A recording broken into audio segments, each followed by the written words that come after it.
السلام عليكم. اليوم أنا في حي 1900 ساكن المعروف بالأتراك خروبي الميلود. حنا نتمناو السبت 8 مارس 2025 نتمناو يعني السبت البيئي. حنا غادي نصوروا النقط تاع الأماكن تاع الأوساخ. هنا العمارة 17 هذه النقطة الأولى عاوينا. هنا خلف العمارة 11 تقريبا تلقى راهي مبلعة بالأسباب التربة، انزلاق التربة، أسباب انزلاق التربة. راك تشوف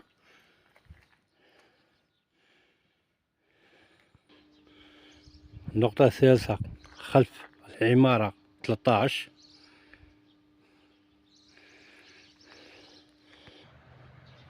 النقطة الرابعة أمام العمارة 12.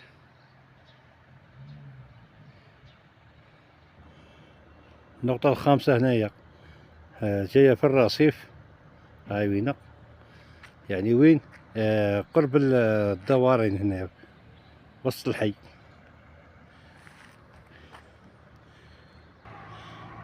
النقطة السادسة خلف عمارة رقم 1 هو مدينة قصب، يعني خلف قصب كارثة في الأوساخ.